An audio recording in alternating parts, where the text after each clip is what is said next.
यहाँ आने के लिए बहुत बहुत धन्यवाद। मेरा ही नाम है प्रशांत किशोर। नेता नहीं है, हमारा कोई दल नहीं है और आपसे वोट मांगने भी नहीं आए हैं। अभी 15-20 मिनट में आपको क्यों पैदल चल रहे हैं ये बताएंगे। 2 बरस से गांव-गांव पैदल चल रहे हैं। आपके गांव में अभी गाड़ी से आए हैं। अगले 15-20 दिनों में मधेपुरा की पदयात्रा खत्म होगी तो सुपौल पहुंचेंगे। मेरा अनुमान है कि अगस्त का महीना आपके जिले में बीतेगा। लेकिन आज आए हैं आपसे परिचय करने, तो 2-4 बात जन सुराज के बारे में आपको बताना चाहते हैं। जैसा कि लोग बता रहे हैं कि पिछले 10 साल में हमने बहुत दल और नेताओं की मदद की है। 1-2 नहीं, 10-10 राज्य में सरकार बनवाए हैं। लेकिन हमने ये 10 साल में देखा कि नेता और दल के जीतने से जनता का जीवन नहीं बदलता। ये आपको हमको लगता है कि हमारा दल जीत गया, हमारा नेता जीत गया, हमारा जात वाला जीत गया। हमने बहुत करीब से देखा है, जो जीत गया वो जीत के हेलीकॉप्टर पर गया और आप और आपका बच्चा जहां था वहीं रह गया। तो हमने ये तय किया, ये अनुभव हुआ कि अगर भगवान ने हमको शक्ति बुद्धि दी है, जिसको सलाह देते हैं, जिसका हाथ पकड़ते हैं, वही जीत के राजा हो जाता है। तो नेता और दल को तो बहुत सलाह दे दिए। एक बार चल के बिहार की जनता का हाथ पकड़ते हैं, आपको सलाह देते हैं, ताकि आपका जीवन भी बदले और आपके बच्चों का भी जीवन बदले। अभी 20 मिनट में आपको हम सिर्फ एक ही बात बताएंगे, गरीबी से निकलने का रास्ता क्या है। आप बात को सुनिए, समझिए, ठीक लगे तो अपनाइए और न ठीक लगे तो जैसे जिंदगी चल रहा है वैसे चलाइए। आपको लग रहा है कि किस नेता को वोट दें कि हमारा गरीबी खत्म हो। जिसको खड़ा करेंगे, कोई लालू जी को दोष देगा, कोई नीतीश को गाली देगा, कोई कांग्रेस को गाली देगा, कोई मोदी को दोष देगा। जन सुराज में हम उल्टी बात बता रहे हैं। एक बार को मान लीजिए कि जिसको भी आपने वोट दिया, जिसकी भी सरकार बनी, उसने जो काम किया या करने का दावा कर रहा है सबको सही मान लीजिए। मान लीजिए कि कांग्रेस के नेताओं ने 40 वर्ष में बिहार में बड़ा विकास कर दिया। ये भी मान लीजिए कि लालू जी के राज में गरीब और पिछड़ों को आवाज मिल गई, इसके लिए लालू जी को का सम्मान होना चाहिए। ये भी मानिए कि नीतीश के राज में यहाँ पर सड़क बिजली बन आ गया, इसके लिए भी नीतीश जी का साधुवाद होना चाहिए। लेकिन अगर सबके बात को, सबके दावा को सही मान भी लिया जाए, तो भी इस बात से कोई इनकार नहीं कर सकता है कि इस देश में सबसे ज्यादा गरीब, सबसे पिछड़े, सबसे ज्यादा अशिक्षित, सबसे ज्यादा भूखमरी और बेरोजगारी वाले हम लोग बिहार के लोग ही हैं। तो इसका मतलब है कि कहीं ना कहीं कोई ऐसी वजह है, कोई रोग का कारण है जो आपको पकड़ में नहीं आ रहा। किसी को आप वोट देते हैं, आपका गरीबी नहीं खत्म हो रहा है। क्यों नहीं खत्म हो रहा?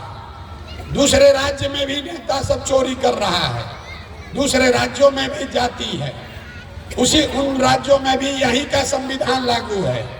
लेकिन किसी राज्य में जितनी गरीबी बदहाली बिहार में उतना कहीं नहीं है। ऐसा क्यों है? यही आपको बताने आए हैं। देखिए, दुनिया में जितने विद्वान लोग हुए, उन्होंने बताया कि गरीबी से निकलने का 3 ही रास्ता है। 3 गो रास्ता है गरीबी खत्म करने का। पहला रास्ता है पढ़ाई। अगर आपका बाल बच्चा पढ़ेगा, पढ़ लिख के नौकरी पा जाए, उसका गरीबी खत्म। दूसरा रास्ता है जमीन। अगर आप पढ़े लिखे नहीं हैं, आपके पास जमीन हो तो खेती किसानी करके भी आपका जीवन सुधर सकता है। और तीसरा रास्ता है पैसा, पूंजी। अगर आप पढ़े लिखे नहीं हैं, आपके पास जमीन भी नहीं है, लेकिन अगर आपके पास पैसा हो, कोई कर्ज भी दे दे, तो कोई ना कोई छोटा मोटा रोजी रोजगार व्यापार करके अपना जीवन आप सुधार सकते हैं। तीन ही रास्ता है, नौकरी, खेती या व्यापार। अगर नौकरी चाहिए तो बढ़िया पढ़ाई होना चाहिए, खेती चाहिए तो उसके लिए जमीन होना चाहिए, और रोजी रोजगार व्यापार करना है तो उसके लिए पैसा पूंजी होना चाहिए। आप बिहार में ध्यान से देखिएगा, अपने गांव पंचायत में जाकर देख लीजिए, ज्यादातर लोगों के पास ये तीनों में तीनों चीज नहीं है। यहाँ जो गरीब है उसके बच्चों के पास पढ़ने का सुविधा ही नहीं है। गरीब का बच्चा जा रहा है स्कूल में पढ़ने, खिचड़ी खाया घरे चला आया। आप में से कुछ लोग हैं पैसे वाले जो अपने बच्चों को प्राइवेट स्कूल में पढ़ा रहे हैं, आपके बच्चों को भी नौकरी नहीं मिल रहा। ऐसा क्यों? ऐसा इसलिए कि स्कूल तो आप भले प्राइवेट में पढ़ा दीजिएगा, कॉलेज आपके बच्चे को सरकारी में ही जाना पड़ेगा। तो बिहार में जो व्यवस्था है इसमें स्कूल में खिचड़ी बंट रहा है और कॉलेज से डिग्री बंट रही है, पढ़ाई दोनों में कहीं नहीं हो रहा है। तो जब आपका बच्चा पढ़ेगा ही नहीं तो उसको चाहे मोदी बन जाए कि नीतीश बन जाए, लालू बन जाए कि प्रशांत किशोर बन जाए, आपके अनपढ़ बच्चे को कोई डॉक्टर, इंजीनियर, कलेक्टर नहीं बना सकता है। इसीलिए पूरे बिहार में याद रखिए, 100 में सिर्फ 2 लोगों के पास सरकारी नौकरी है और पूरे समाज को लोग बेवकूफ बना रहा है, आरक्षण दे देंगे, सरकारी नौकरी दे देंगे। 100 में सिर्फ 2 लोगों के पास यहाँ सरकारी नौकरी है।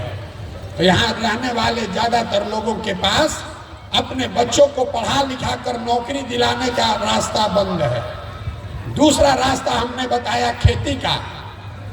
खेती करके आपका जीवन क्यों नहीं सुधरा? यही खेती करके हरियाणा, पंजाब में लोगों ने इतना पैसा कमा लिया कि पूरा बिहार से आदमी पंजाब में मजदूरी करने जा रहा। बिहार में खेती से कमाई क्यों नहीं हुआ? वो इसलिए कि बिहार में जितने लोग रहते हैं उसमें 100 में 60 आदमी ऐसा है जिसके पास जमीन है ही नहीं। यहाँ गरीब के नाम पर राजनीति हुआ, सामाजिक न्याय, समाजवाद का बात हुआ, लेकिन भूमि सुधार लागू नहीं किया गया। नतीजा ये है कि 100 में 60 आदमी के पास जमीन है ही नहीं, तो खेती करेगा कैसे? जो बच गए 40 लोग जिनके पास जमीन है, जो खेती करते हैं, तो 40 में 35 आदमी ऐसा है जो 2 बीघा से कम का खेती करता है। और यहाँ खेती करने वाला हर आदमी जान रहा है कि अगर आपके घर में कोई नौकरी नहीं करता है, बिजनेस व्यापार नहीं है, और खेती करने वाले के घर में कोई बीमार पड़ जाए, बेटी का ब्याह लग जाए, तो 1-2 कट्ठा जमीन बेचे बगैर उपाय नहीं है। तो आपके बच्चों के पास पढ़ लिख कर नौकरी का रास्ता है ही नहीं, खेती से कमाने का रास्ता है नहीं। एक रास्ता बचा, अगर आपके पास पैसा होता, सरकार आपको कर्ज भी दे देती, तो कुछ नहीं करते, आप 4 गो गाय भैंस पाल लेते, कोई मुर्गी फार्म खोल लेता, कोई कपड़ा का, सीमेंट का, खाद का, मिठाई का दुकान कर लेता। वो यहाँ के लोग क्यों नहीं कर पा रहे हैं? वो इसलिए कि व्यापार करने के लिए पैसा पूंजी चाहिए। और बिहार में रहने वाला जो 100 आदमी है, 100 में 80 आदमी, याद रखिए, कोई नेता आके चाहे जितना दावा कर ले, 100 में 80 आदमी दिन में 100 रुपया भी नहीं कमाता है। बिहार में प्रति व्यक्ति आय है 35,000 रुपया सालाना, मतलब 35,000 रुपया लोग साल में कमाते हैं। दिन में 100 रुपया भी आप नहीं कमा रहे हैं। तो इस महंगाई के जमाने में अगर आप 100 रुपया भी नहीं कमाते हैं तो खाइएगा क्या, बचाइएगा क्या, और रोजी रोजगार व्यापार के लिए पूंजी कहाँ से लाइएगा? यही कारण है कि आपने जिसको भी वोट देना है दे दीजिए, आपका गरीबी खत्म नहीं होगा। सरकार चाहे सड़क बना दे कि बिजली ला दे, सिलेंडर बांट दे कि 4 किलो अनाज दे दे, ये काम तो सब सरकार कर रही है। अरे वो ग्राफ चलाना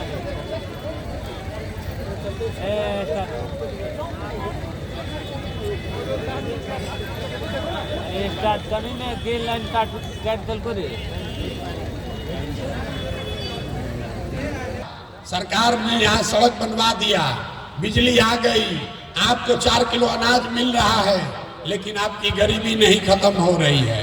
गरीबी खत्म तब होगी जब आपके बच्चों के पढ़ने की व्यवस्था हो। गरीबी खत्म तब होगी जब खेती से लोगों को आमदनी होगा। गरीबी खत्म तब होगी कि होगा कैसे। ज्यादातर लोग पूछेगा भैया किसको वोट दें कि तीनों काम होगा। हम अभी आपको रास्ता ऐसा बताएंगे कि जिसको मन है उसको वोट दे दीजिए, वोट जिसको मन है उसको दीजिए, लेकिन जो रास्ता बताएंगे वैसे दीजिएगा तो आने वाले 2 वर्ष में आपके बच्चों के लिए पढ़ाई रोजगार होगा ही होगा। ये मेरी गारंटी है। न हो तो हमारा गर्दन पकड़िएगा। वोट दीजिए मोदी को, लालू को, गर्दन मेरा पकड़िएगा, लेकिन रास्ता जो बता रहे हैं वैसे दीजिएगा। अब जिसको जिसको ये रास्ता समझना है, भाषण खत्म। अब आपसे 2 सवाल पूछेंगे, उसका जवाब दीजिए और आपको रास्ता अपने आप दिखेगा। यहाँ आप जितने लोग आए हैं जरा सोच के बताइए, हाथ उठाकर सबको बताना है हाँ या ना। आपके इस जगह में, आपके गांव पंचायत में और कुछ हो या ना हो, आप सभी के बच्चों के पढ़ने के लिए अच्छी व्यवस्था होनी चाहिए कि नहीं होनी चाहिए? सबको हाथ उठाकर जोर से बोलना है, होना चाहिए कि नहीं होना चाहिए? होना चाहिए। देखिए यहाँ कितना लोग समझदार है। आप चाहे पढ़े लिखे हैं या अनपढ़, अगड़े हैं कि पिछड़े, गरीब अमीर, महिला पुरुष, हिंदू मुसलमान, सब ने कहा कि भैया पढ़ने का व्यवस्था तो होना ही चाहिए। इतनी समझदारी सबको है कि अगर आपके बच्चों के पढ़ने की व्यवस्था होगी तो आपके बच्चों का जीवन सुधरेगा। तब जितना आप समझदार लोग यहाँ आए हैं, जरा हाँ एक बार अपने अपने बच्चों का चेहरा याद कर लीजिए और अपने बच्चों के नाम पर जरा ईमानदारी से बताइए, आप में से किसने जीवन में एक बार भी अपने बच्चों के पढ़ाई के लिए वोट दिया है? देखिए प्रबुद्ध लोगों का देखिए दशा, देखिए नजर घुमा के। और आप अकेले नहीं हैं, 4800 गांव में हम गए हैं, हर जगह ये सवाल पूछते हैं। आज तक बिहार में एक आदमी भी नहीं मिला जिसने ये कहा हो कि हमने अपने बच्चे के पढ़ाई के लिए वोट दिया। ये आपकी बर्बादी का पहला कारण है। आपको पढ़ाई चाहिए लेकिन आप पढ़ाई के लिए वोट नहीं देते, दूसरे के पढ़ाई के लिए नहीं, अपने बच्चों के पढ़ाई के लिए आप वोट नहीं देते।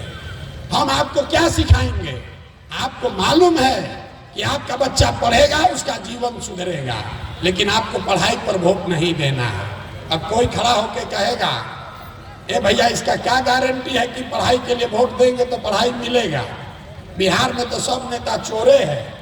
हम आपको बता रहे हैं बिल्कुल इसका गारंटी है। नहीं भरोसा है तो अभी दूसरे सवाल का जवाब दीजिए और आपके आंख के सामने दिखेगा कि कैसे मिलेगा। जरा सोच के बताइए, आज तक जिन नेताओं को आपने वोट दिया उन नेताओं ने आपका काम किया है कि नहीं किया है? अरे हथवा उठाकर बोलिए, किया है कि नहीं किया है? जोर से बोलिए, किया है कि नहीं किया है? पीछे नहीं हटना है, फिर नहीं किया है। देखिए सब समझदार लोग कह रहे हैं कि भैया किसी को वोट दिया आज तक कामें नहीं किया, तो हम अभी गिनवाना शुरू करते हैं। सही बोले तो हाँ बोलिएगा, गलत बोले तो ना बोलिएगा। बात खत्म करेंगे, आपको दिखेगा कि आपके बच्चों को पढ़ाई रोजगार कैसे मिलेगा। पूरे बिहार में, यहाँ बलुआ सुपौल में भी बहुत सारे लोगों ने 5 किलो अनाज के लालच में मोदी जी को, भाजपा को वोट दिया है। तो बिहार में चाहे जितना चोरी भ्रष्टाचार है, 1 किलो चोरी करके 4 किलो अनाज यहाँ के गरीब को मिल रहा है कि नहीं मिल रहा है? जोर से बोलिए, मिल रहा है कि नहीं मिल रहा है? आपने, हमने वोट दिया हिंदू मुसलमान बन के। सारे हिंदुओं ने कहा कि हमारा दशा कुछ हो, अयोध्या में राम मंदिर बनना चाहिए। तो आपके बलुआ में, सुपौल में फैक्ट्री नहीं लगा, अस्पताल, स्कूल, कॉलेज नहीं बना, लेकिन अयोध्या में आपके वोट की ताकत से राम मंदिर बना है कि नहीं बना है? आप में से कई लोगों ने वोट दिया नीतीश कुमार को बिहार में बिजली का दशा सुधारने के नाम पर। लालू जी के राज में बिजली नहीं था, तो नीतीश के राज में इसी बदहाल बिहार में बिजली का बिल 500 आए चाहे 1000, घरे घरे बिजली आया है कि नहीं आया है? आपने हमने वोट दिया जाति के नाम पर, अपने जात के नेता को।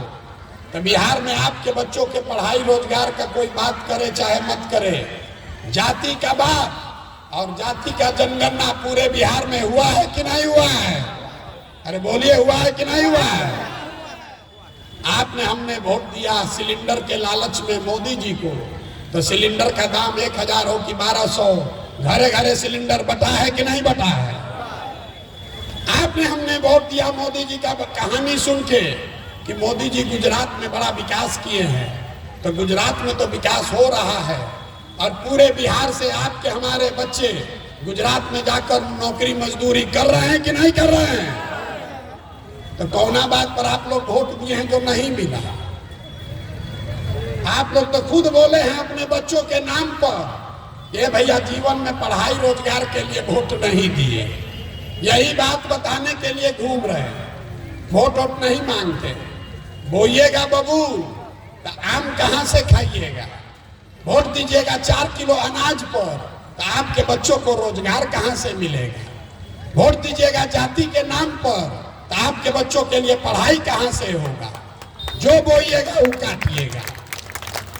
यहाँ पर 5 बरस बैठ के यहाँ के आदमी को सुधरना ही नहीं है। हमको कह रहा है कि प्रशांत किशोर आए हैं, बहुत पढ़े लिखे आदमी है, भैया आप सुधारिए। हम आपको सामने से कह रहे हैं, एक प्रशांत किशोर को छोड़िए, अगर 10 प्रशांत किशोर आ जाएंगे तब भी ये सुधरने वाला नहीं है। जब तक आप नहीं सुधरिएगा इसको कोई नहीं सुधार सकता। हम गांव में जाते हैं, आदमी कहता है भैया मुखिया जी बड़ा चोरी कर रहे हैं। अरे मुखिया तो नाली गली नहीं बनवाए, राशन कार्ड में 2000 3000 घूस लगता है, इंदिरा आवास तो मिलिए नहीं रहा, मिलेगा तो 25,000 30,000 घूस लग रहा है। तो जरा याद कीजिए, 2 बरस पहले मुखिया जी का चुनाव हुआ, जब मुखिया का चुनाव था 500 रुपया लेकर वोट बेचे आप, मुर्गा भात खाकर वोट दिए आप, जात के नाम पर पाउच पीकर वोट का सौदा किए आप, तो आपका मुखिया चोर नहीं होगा तो हरिश्चंद्र होगा। भला बताइए, हर आदमी बिहार में सोच रहा है कि हम लूट के अपना घर भर लें और बाकी सब ईमानदार हो जाए। अरे भाई, भ्रष्टाचार पर जो सबसे हल्ला कर रहा है, 500 रुपया लेके वोट बेचोगे, अब मुखिया ईमानदार हो जाएगा? मुखिया गेहूं बेच के पैसा देगा?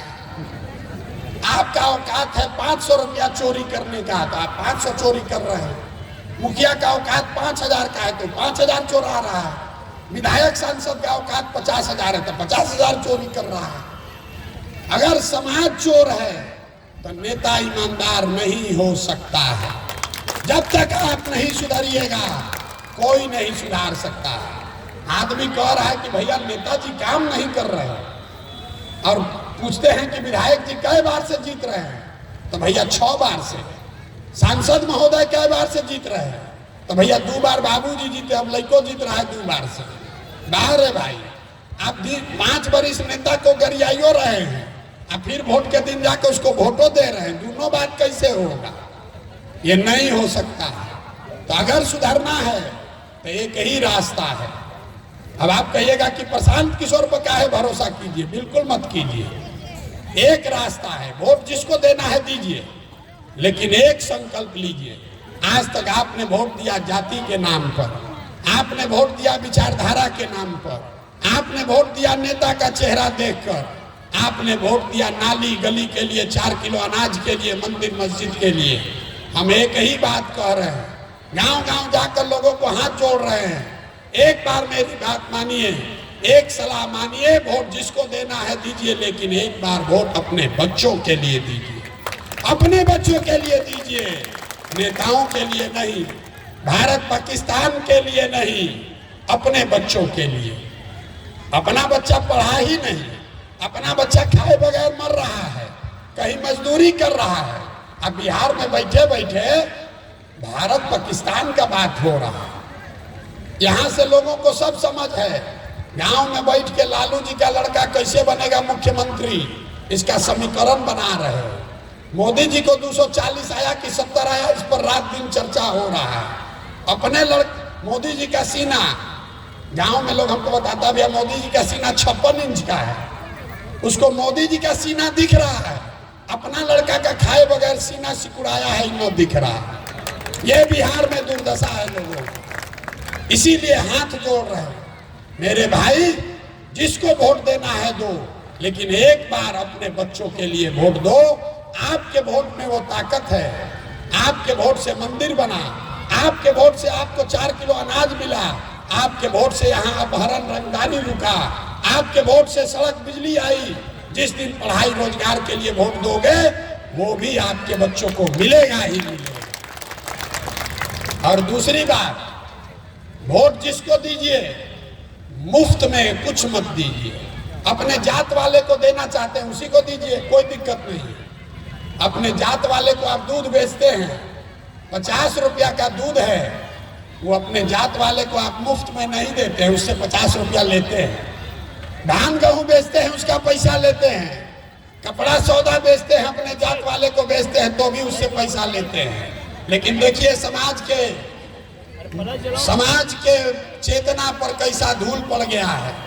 50 रुपया का दूध अपने जात वाले को मुफ्त में नहीं देते हो, और लाखों रुपया का वोट अपने जात वाले को मुफ्ते में दे रहे। अरे अपने जात वाले को देना है दो, लेकिन अपने बच्चों के लिए पढ़ाई या रोजगार तो मांगो। न मांगोगे तो आपके जात का नेता हेलीकॉप्टर पर चलेगा और आपका बच्चा बेरोजगार बनकर रोड पर घूमेगा, और उसके लिए नेता नहीं आप जिम्मेवार होंगे। लोग सब बात सुन लेता है तो कहता है भैया क्या करे, यहाँ विकल्प नहीं है, एक और नागनाथ एक और सांपनाथ, किसको वोट दिया जाए। तो इसीलिए जन स्वराज का दूसरा संकल्प है, हमने ये बीड़ा उठाया है। आपके पास पैसा नहीं है तो कोई बात नहीं है, आपके पास साधन नहीं है, चुनाव की व्यवस्था नहीं है तो कोई बात नहीं है। पैसे का चिंता, चुनाव का चिंता अपने भाई अपने बेटे प्रशांत किशोर पर छोड़िए। लेकिन अगर बिहार में नया व्यवस्था बनाना चाहते हैं, नया विकल्प बनाना चाहते हैं तो अपने बच्चों के लिए खड़ा होइए। हम आपको आगे लड़ाएंगे और यहाँ के जनता के हाथ से जितवा कर लाएंगे। लेकिन अगर अपने बच्चों के लिए खड़ा भी नहीं होइएगा तो ग्रीस में एक बहुत बड़े दार्शनिक हुए थे, उनका नाम था प्लेटो।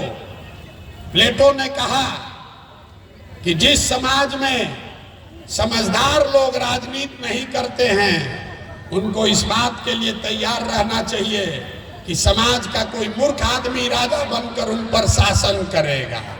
तो बिहार में यही दुर्दशा है, जितना समझदार आदमी है वो राजनीति से किनारे हो गया, और जितना मूर्ख लंपट है वही राजा बनकर राज कर रहा। अब फिर हम लोग कह रहे हैं कि सुधर काहे नहीं रहा। अरे आप बालू माफिया शराब माफिया को जिताइएगा तो वो आपके बच्चे से शराब बेचवाएगा, बालू ढोवाएगा कि किताब उसके हाथ में देगा। गलत कीजिएगा तो आपके बच्चों के सामने गलत ही आएगा। यही बात बताने आए हैं। आपको अच्छा लगे तो बहुत अच्छी बात है, जुड़िए, इस व्यवस्था को बनाने में अपना कंधा लगाइए। और न अच्छा लगे तो जिस दल, जिस नेता, जिस विचारधारा का बदुआ मजदूरी कर रहे हैं करते रहिए, लेकिन लिख के रखिए, अगर ये गलती कीजिएगा तो जिस गरीबी बदहाली में आपका जीवन बीता है, आपके हमारे बच्चों को उसी गरीबी और बदहाली में जीना पड़ेगा। उनको भी बिहारी कहकर गाली दिया जाएगा, उनको भी अपमानित होना पड़ेगा। निर्णय आपको करना है कि आपको अपने और